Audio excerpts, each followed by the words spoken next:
Out of all three 60th anniversary specials, Wild Blue Yonder is by far the most mysterious. We know next to nothing about this episode, and finally it is just round the corner. After months of speculation and secrets and mysteries, we're finally about to get some answers. With that in mind, here are 10 reasons to be excited for this episode. At number 1, we have the two characters that we know for sure are going to be in this episode, the 14th Doctor and Donna. Now, last week, obviously, the pair were reunited after a number of years apart, and of course now Donna has got all her memories back as well, so it's a little bit different. You know, last week we saw some scenes between the pair, but Donna didn't have all that knowledge, all those memories. Now it's all back, it's all present and correct. It's back to the old Donna that we know and love, and back to the old Doctor-Donna duo that we know and love. Now, nothing is off the table. They can speak freely about all their past adventures, about everything they've been up to in the interim, everything the Doctor's been up to, all the different people he's been. So there's lots to catch up on. I'm fully expecting all of that to be dealt with. And I'm just fully expecting lots of great stuff, between the Doctor and Donna as well. This is very much, or seems to very much be, a chamber piece for them to show off David and Catherine's skills. So that's, a really, really great thing to see. Really looking forward to them getting a proper sort of hour to shine. At number 2, we have one of the most speculated about parts of this episode. That is the Redacted Actors. So in the Doctor Who magazine episode preview for Wild Blue Yonder, there was the Doctor and Donna both listed in the cast, alongside 3 redacted names. Now this is obviously very, very suspicious. We've never had anything quite like this in Doctor Who's past before. We have had things like, anagrams for Anthony Ainley's The Master, or different character names like Khalid or whatever, but nothing quite like this. Nothing where the actors themselves have just not been part of the promotion or publicity for the episode whatsoever. So clearly there must be something significant about these 3 names, about these 3 actors. They either must be sort of returning Doctor Who actors from the show's past, or significant actors and famous actors in their own right, celebrities, stuff like that. It's just so hard to call at the moment. It could be any of those things or something else strange, but I think it would probably have to fit into one of those 2 categories. But, fans have got carried away with speculation that it could be like past Doctors, past companions, like Caroline Ford as Susan. There's been so many suggestions flying around, and I think it's important to not get hopes up with this. But also at the same time, they must have a very, very good reason for keeping these actors hidden. So I'm really intrigued to see what that reason is. There is actually one other actor that has since been revealed from the cast list. That is our 3rd entry here, Susan Twist, the mysteriously named Susan Twist, playing a character called Mrs. Merridew. Now, once again, this is very, very strange, the fact that we've been given this one actor and this one actor only. The fact that Susan Twist, Mrs. Merridew, hasn't featured whatsoever in trailers or publicity material or pictures or anything. We've not been shown what she looks like. And Susan Twist is a real person, just for the avoidance of any doubt there. She's a real person who exists, who has a Google page and CV and everything. You can find photos of her online. It's not an anagram or a pseudonym as far as we know. So what is going on here? Why has this actress, this character, been absent from the publicity for this episode, for this story? Who is she? Mrs. Merridew, that does not fit in with everything else we know about this story. It sounds like a very sort of old-fashioned fairy tale sort of character made from like Victorian literature or something. Incidentally as well, I think there's a character called Merridew in Lord of the Flies. I'm not familiar with the book myself, but if anyone has read it and has any insights there, let me know down in the comments. It's also not clear whether Susan Twist is one of the redacted actors or not, but I think either way there's something going on here. There's some mystery, some reason as to why she's not featured in the trailers and stuff, so that is really intriguing for me.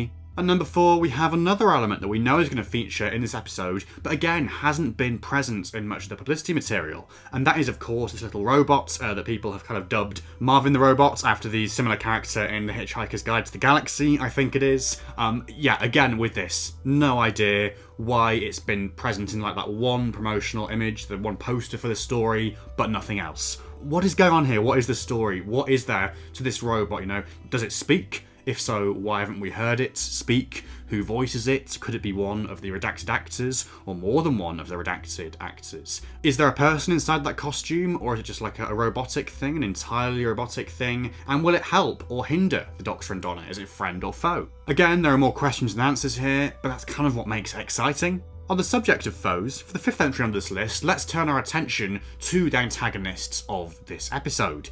Now, again, we don't know very much about the antagonists. Is it the robots? Is it more than the robots? It's been kind of suggested that regardless of the status of the robot, whether it's good or evil, there are other monsters or villains in this story that we haven't seen yet, possibly involving some prosthetics work or maybe even like CG work, although we'll come on to that later on in the video. But again, a source of much speculation. Could it be a new monster, a returning monster that's been redesigned, maybe something from the classic series that hasn't been seen in a number of years? That would be really fitting for a 60th anniversary episode. I think as well, in the DVD/Blu-ray release of the specials, there's meant to be a special feature all about the villains in Wild Blue Yonder. I think it's called something like Introducing the Villains of Wild Blue Yonder. So clearly there is something there. It's just once again something that we're not allowed to see yet. Hopefully, whatever these villains, these mysterious antagonists are, hopefully they will live up to the hype.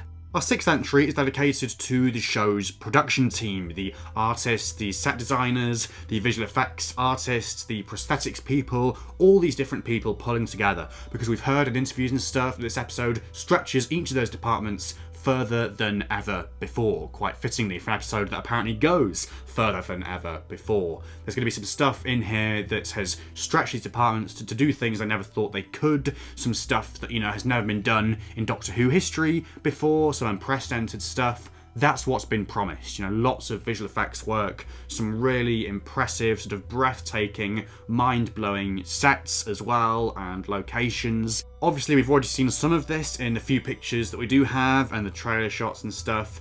But again, I get the feeling they are holding some stuff back here, some sets, obviously the antagonist that we've already talked about. So, once again, lots being held back. And I think part of the surprise of this episode is definitely going to be sort of the technical feat of, oh my god, how did they do this? How did they make this work? It's just that the actual this in question still remains to be seen.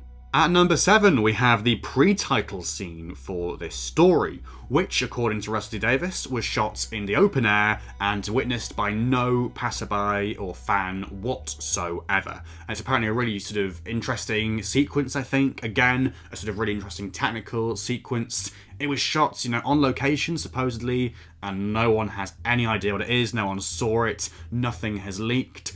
Presumably it doesn't involve the Doctor and Donna because they're still in the TARDIS at this point in the story, or so we think. So is this going to involve other characters? Will it be our first kind of glimpse of what else is going on in this story? Maybe so. Entry 8 concerns references to previous episodes. So obviously with this being a 6th anniversary special, like with last week, The Star Beast, I think we can expect lots of callbacks to previous episodes and eras, but there are two things that we know for sure are definitely going to get referenced in some way. So first of all, we have from the Crotons originally, the Hostile Action Displacement System, I believe it's called, the HADS, the system that allows the TARDIS to kind of basically vacate, and the reason why it disappears at the start of this adventure. It was recently like 10 years ago, reintroduced in Cold War, seen again in The Magician's Apprentice, and once again here. We also know that the Flux and Timeless Child are both going to get referenced in some way, presumably when the Doctor is kind of filling Donna in on what has happened since they last saw each other, but maybe it'll play into the plot in some way as well. At number 9, we have the various word teasers that have been given for this special. The cryptic words taken out of context that will apparently mean something in the episode, but for now, we just have them by themselves. So first of all, some months ago, we got the words wild, not surprisingly, Southampton, vegetable, Flux, again, not surprisingly now, Bean, and Starlight. And most intriguingly, we've also since had Fenslaw, Collis, and Brates, which have all been capitalised, which suggests they are the names of people or places or things. And apparently once we've unravelled the mystery of those words, then everything else will begin to click into place. Cryptic, intriguing. What does that mean? How could this possibly make the episode make any sense? These are 3 nonsense words, as far as I can see. 3 words that have been specifically created for the purposes of Doctor Who. Who knows? But certainly very, very intriguing, and I kind of can't wait to look back on those words and think, oh, so that's what it was all along. And finally, at number 10, we have the fact that we basically know nothing about this story. Aside from these things I've mentioned, but yes, they're very, very small, minor details, and they're things with more questions than answers. We're basically going into this story blind, which is not something that you can usually say for a Doctor Who story. And given that certain other things have leaked about the Star Beast and presumably then about McGiggle as well, you know, Wild Blue Yonder has been really well protected by the crew and by the cotton wool and everything. You know, all these secrets and surprises have thus far been preserved. It is such an unusual situation to be in, where we basically have no clue what to expect from this story. I just hope personally that it lives up to all the hype, because they have really hyped it up in lots of different ways. I think fans are going to go into this expecting lots of different things. I think some fans will inevitably be a little bit disappointed that it doesn't play out in quite the way that they have envisaged, but I think regardless, you know, hopefully this story is going to be really surprising in one way or another, or in multiple ways, and just really breathtaking, really spectacular and surprising and unexpected, and something that really does kind of leave us thinking, what the hell have I just watched? What are you most excited for in Wild Blue Yonder? And what are all of your theories and predictions about the episode and how it will play out? Whatever your thoughts, your theories, whatever, let me know down in the comments below. If you have enjoyed this video, please do leave a like and subscribe to the channel if you're new for more stuff like this in the future. But otherwise, until the next one, thank you so much for watching, and goodbye for now.